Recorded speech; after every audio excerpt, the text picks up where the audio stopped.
Hey everyone, I'm working to hit 1,000 subscribers and I need your help to get there. If you enjoy this content, please hit that subscribe button right now. What if I told you the Toronto Blue Jays just made a move that could completely change the trajectory of their franchise? And no, I'm not talking about another big-name free agent signing or blockbuster trade. This is about something that most casual fans completely overlook, but it's exactly how championship organizations are built from the ground up. The Blue Jays just opened their wallets during this year's international signing period, and they landed some serious talent. We're talking about teenagers from the Dominican Republic and Venezuela who could be wearing Blue Jays uniforms in the big leagues within the next few years. And after watching how last year's pursuit of Roki Sasaki ended with him choosing the Dodgers instead, Toronto clearly decided to take a different approach this time around. Let me break down what just happened and why this matters so much more than you might think. So the big name here is Michael Mesa, a 17-year-old left-handed hitting outfielder from Santo Domingo. This kid was ranked as the 30th best international prospect by MLB Pipeline, and the Blue Jays made sure they got him. What makes Mesa special isn't just one thing, it's the complete package. His hitting ability, his power potential, and his speed all received 50 grades on the 20 to 80 scouting scale, which is right around average for major league standards. But here's the kicker.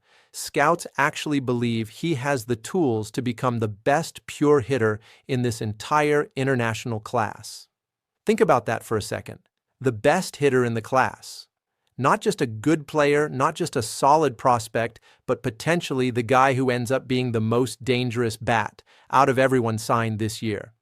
That's the kind of upside that gets front offices excited, and it's exactly the kind of bet that championship teams make. Mesa has been training with Jaime Ramos through MLB's Trainer Partnership Program, which is basically a system that helps develop these young players before they even sign professional contracts.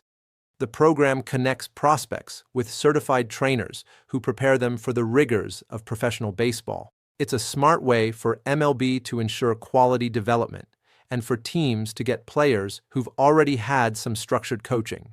Now, Mesa is projected to play either left or right field at the big league level. He's not going to be a center fielder, but that's perfectly fine. Corner outfielders who can hit are incredibly valuable, especially if they develop the power that scouts see in his swing. The Blue Jays are betting that with the right development, this kid could be patrolling the outfield at Rogers Center and doing serious damage at the plate. But here's the reality check. Don't expect to see Mesa in Toronto anytime soon. He's almost certainly going to start his professional career in the Dominican Summer League this year. That's where virtually all international signees begin their journey. If he absolutely tears it up and shows he's too good for that level, maybe he gets a stateside assignment later in the season. But more likely, he'll spend at least a full year in the DSL before making the jump. The development timeline for these international prospects is long. Really long. Look at Vladimir Guerrero Jr. as the perfect example. He signed with the Blue Jays as an international free agent back in 2015 when he was just 16 years old. He didn't make his major league debut until 2019. That's 4 full years of development in the minor leagues before he was ready for the show. And now, he's one of the best hitters in baseball and just signed a $500 million extension. That's the blueprint. That's what the Blue Jays are hoping for with Mesa and their other international signings. They're planting seeds now that could bear fruit in 4 or 5 years, right when the current core might be aging out or moving on. The Blue Jays didn't stop with Mesa, though. They also signed Juan Caricote, a left-handed hitting catcher from Venezuela. Caricote reportedly got a bonus of $1.847 million, which tells you how highly Toronto values him. He trains at Academia Prospectos in Valencia and also works with Carlos Figueroa, who's part of that same MLB Trainer Partnership Program. Left-handed hitting catchers are unicorns in baseball. They're rare and incredibly valuable if they can actually catch at a high level. The Blue Jays clearly see something special in Caricote's bat and believe he can handle the defensive responsibilities behind the plate. Catching is the hardest position to fill in all of baseball, so landing a teenager with legitimate potential at that spot is huge. Toronto had $5.94 million in international bonus pool money to work with, and they had until December 15th to spend it all.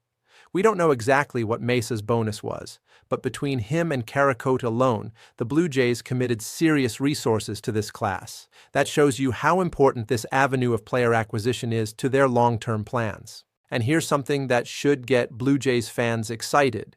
Their recent track record with international signings is actually pretty good.